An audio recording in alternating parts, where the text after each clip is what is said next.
morning, student. Today, I am going to teach you determination of equilibrium level. In previous class, I have told you that there are two approaches to define the equilibrium level. First approach is aggregate demand and aggregate supply approach, and second is saving investment approach.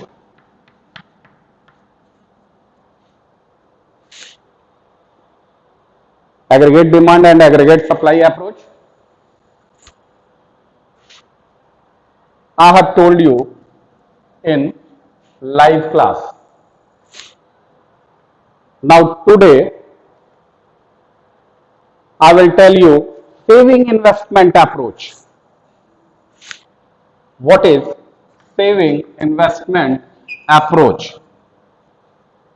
Here definition is, according to this approach, the equilibrium level of income is determined at a level when planned saving is equal to planned investment.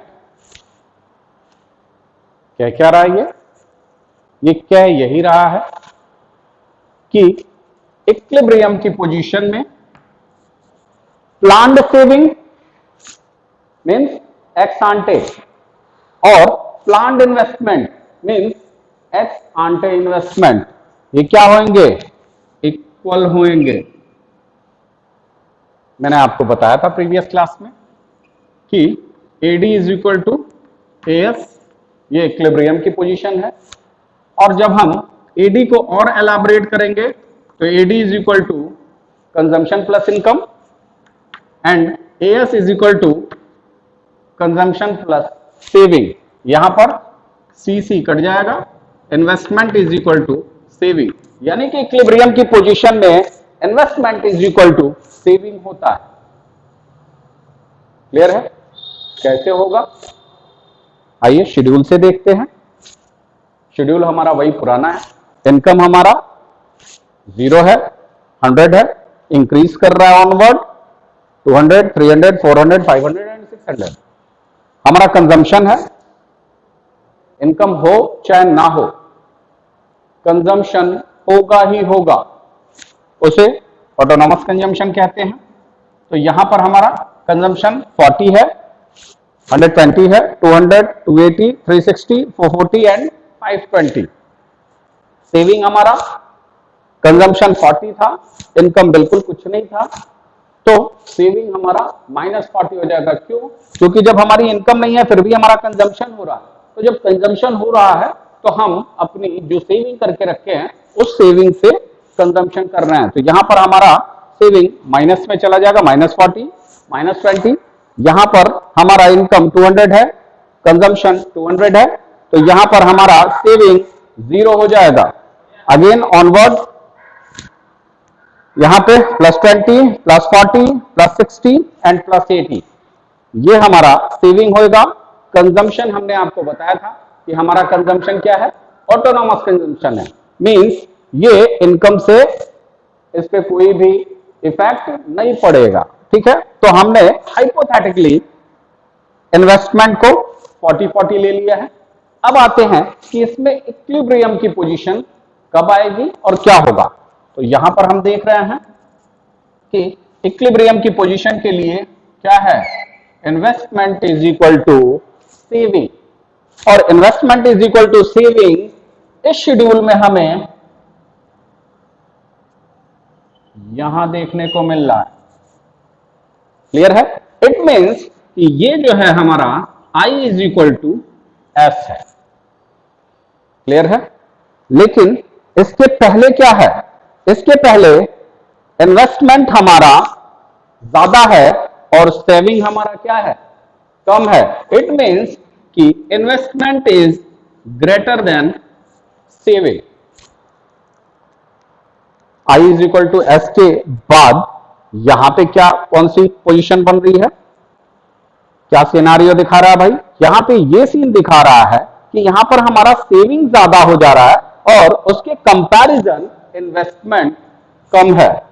तो ये condition होगी जहां पर हमारा investment is less than saving हो जाए। अब ये क्या कह रहा है, ये पूरा का पूरा शेड्यूल, इसे हम ग्राफ पे पुट आउट करते हैं तो देखते हैं कि ये हमारा एडी का ग्राफ था जो हमने आपको लाइव क्लास में बताया था कि जहां पर एडी लाइन और एएस लाइन एक दूसरे को इंटरसेक्ट करते हैं वो हमारी इक्विलिब्रियम की पोजीशन होगी और यही हमारा फुल एम्प्लॉयमेंट होगा।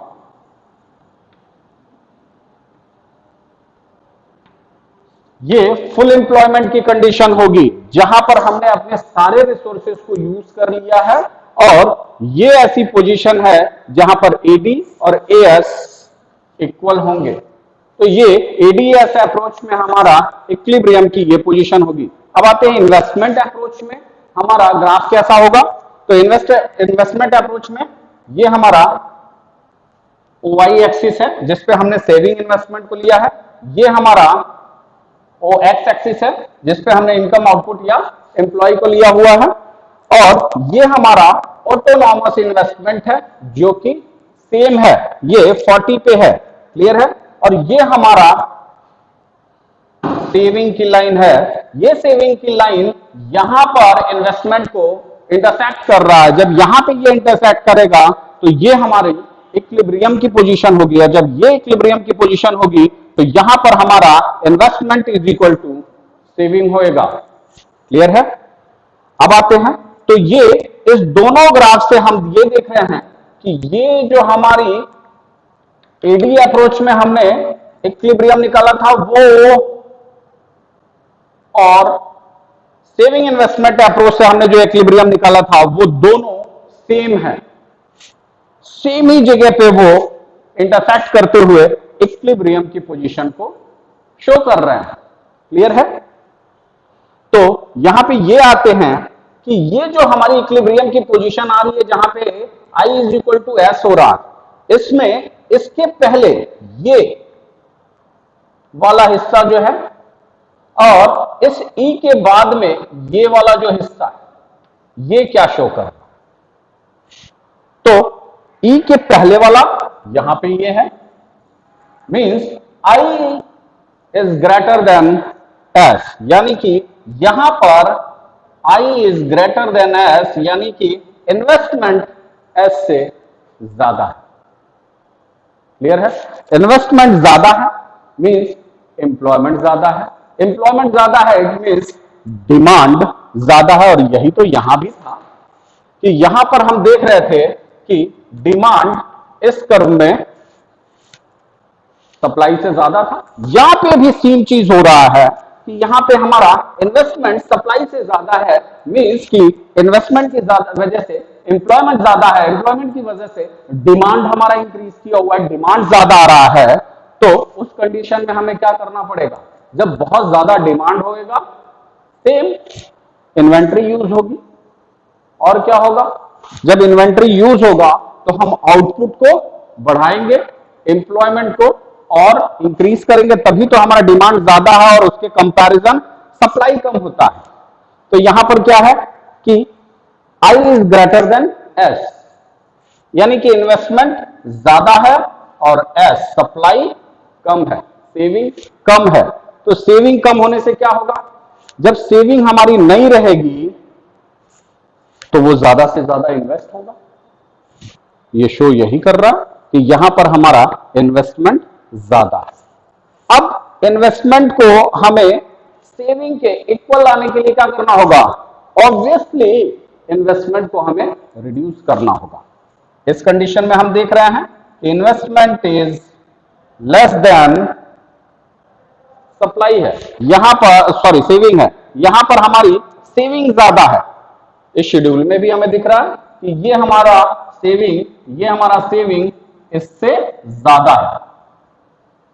तो जब हमारी सेविंग ज्यादा होगी, यानी कि जो भी कंज्यूमर है वो कंज्यूमर जो भी उसका एक्स्ट्रा इनकम है वो सेव कर ले रहा, वो इन्वेस्ट नहीं कर रहा। जब इन्वेस्ट नहीं करेगा तो डिमांड जनरेट होगी क्या? नहीं होगी। और जब डिमांड जनरेट नहीं होगी तो उस कंडीशन में क्या होगा कि हमारे पास सरप्लस बहुत बचेगा, इन्वेंट्री बहुत बचेगा, और वो हमारे लिए इक्विलिब्रियम की पोजीशन नहीं होगा। तो यहां पे हम क्या करेंगे? यहां पे हम सेविंग को डिस्करेज करेंगे, इन्वेस्टमेंट को इंक्रीज करेंगे, क्योंकि हमें कहां पे पहुंचना है? इस इक्विलिब्रियम की पोजीशन पे पहुंचना है। तो ये कहना क्या चाह रहा है? ये कहना यही चाह रहा है कि चाहे हम एबी अप्रोच से इक्विलिब्रियम को डिफाइन करें या फिर सेविंग इन्वेस्टमेंट अप्रोच से डिफाइन करें, दोनों एक ही चीज बताता है कि इक्विलिब्रियम की पोजीशन यहां पे है। अगर उससे ज्यादा कुछ होता है तो क्या होएगा, उससे कम होता है तो क्या होगा। क्लियर है? तो ये था हमारा सेविंग इन्वेस्टमेंट अप्रोच। काहे के लिए? इक्विलिब्रियम को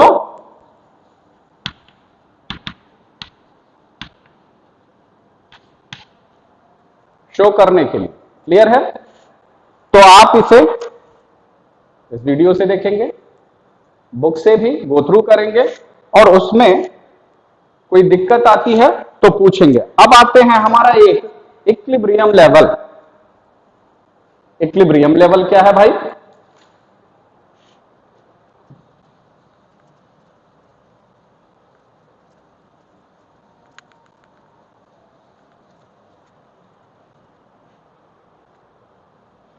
तो यहां पर full employment level, full employment level में क्या होएगा? ये एक्स एक्सिस, ये वाई एक्सिस, ये हमारा एएस होगा और ये हमारा एडी होगा। यहां पर जो मीट कर रहे हैं, जो इक्विलिब्रियम बन रहा है, ये एक ऐसी पोजीशन होगी जहां पर फुल एम्प्लॉयमेंट है। मैंने पहले भी आपको बताया हुआ। इस फुल एम्प्लॉयमेंट का मतलब क्या हुआ? इस फुल एम्प्लॉयमेंट का मतलब हुआ कि हम अपने रिसोर्सेज को पूरी तरीके से यूटिलाइज कर रहे हैं, सारे रिसोर्सेज को हमने यूटिलाइज किया हुआ है, और जो भी एम्प्लॉयमेंट चाहता है उसे हमने एम्प्लॉयमेंट दिया हुआ है। क्लियर है? तो फुल एम्प्लॉयमेंट लेवल में हमारा एडी और एएस इक्वल होता है। क्लियर है? अब आता है under employment level. Under employment level क्या बताता है? अंडर एम्प्लॉयमेंट लेवल ये बताता है कि ये हमारा एएस है, ये हमारा एडी है, ये एक्स एक्सिस, ये वाई एक्सिस, ये ओरिजिन, ये इनकम, इनकम आउटपुट, और ये हमारा एडी है। जहां भी हमारा ये एडी होगा, यहां पे ओवाई एक्सिस पे, ओएक्स एक्सिस पे इनकम होएगा। क्लियर है? यहां पर अंडर एम्प्लॉयमेंट लेवल की बात कर रहा है। अंडर एम्प्लॉयमेंट लेवल का क्या मतलब है? कि हम अपने, ये एडी यहां पे शिफ्ट हो गया, हम अपने रिसोर्सेस को फुल यूटिलाइजेशन नहीं कर रहे हैं। रिसोर्सेस को फुल यूटिलाइजेशन नहीं कर रहे हैं, इस वजह से हमारा जो इक्विलिब्रियम बन रहा है ये यहां पे होना चाहिए, ये इक्विलिब्रियम यहां पे होना चाहिए क्यू पे, बट वो अंडर रिसोर्सेस का पूरा यूज ना होने की वजह से ये इक्विलिब्रियम की पोजीशन हमारी क्यू डैश की उस पे आ रही है, और क्यू डैश पे आने की वजह से हमारा अंडर एम्प्लॉयमेंट लेवल होएगा। क्लियर है? Third one is over employment level. Over employment level क्या कहता है भाई? ओवर एम्प्लॉयमेंट लेवल ये कहता है कि ये हमारा एएस कर्व है, ये हमारा एडी कर्व है, और यहां पर हम, ये आ रहा है, तो हमारा इसमें ये इक्विलिब्रियम होता है। लेकिन हम जब रिसोर्सेस का ओवर यूटिलाइजेशन करेंगे तो हमारा इक्विलिब्रियम शिफ्ट होके यहां पर आ जाएगा। ये वाली पोजीशन पॉसिबल नहीं है, क्योंकि ऑलरेडी हम अपने सारे रिसोर्सेज का यूज करके फुल एम्प्लॉयमेंट लेवल को अचीव कर चुके हैं, और जब फुल एम्प्लॉयमेंट लेवल को अचीव कर लिया और सारे रिसोर्सेज को हमने यूज कर लिया है, तो ओवर एम्प्लॉयमेंट लेवल पॉसिबल नहीं है। फिर भी ये कंडीशन आती है, तो ये कंडीशन आने की वजह से क्या है कि हम अपने रिसोर्सेस को नहीं यूज कर रहे हैं। यहां पर ये अगर डिमांड बढ़ रही है और हमारा इक्विलिब्रियम लेवल यहां पे शिफ्ट कर रहा है, तो उसके पीछे अदर कॉजेज हैं। अदर कॉजेज क्या हो सकते हैं? इन्फ्लेशन हो सकता है जिसकी वजह से डिमांड बढ़ गया है, या इनकम लोगों की बहुत ज्यादा बढ़ गई है, तो उस इनकम के बढ़ने की वजह से हमारा इक्विलिब्रियम लेवल शिफ्ट हो गया। क्लियर है? तो ये हमारा इस प्रकार पूरा चैप्टर यहां पे फिनिश होता है। इस चैप्टर को फिर से आप अपने बुक से देखिएगा और फिर उसमें कोई दिक्कत आती है तो आप मुझसे पूछ सकते हैं। Thank you class.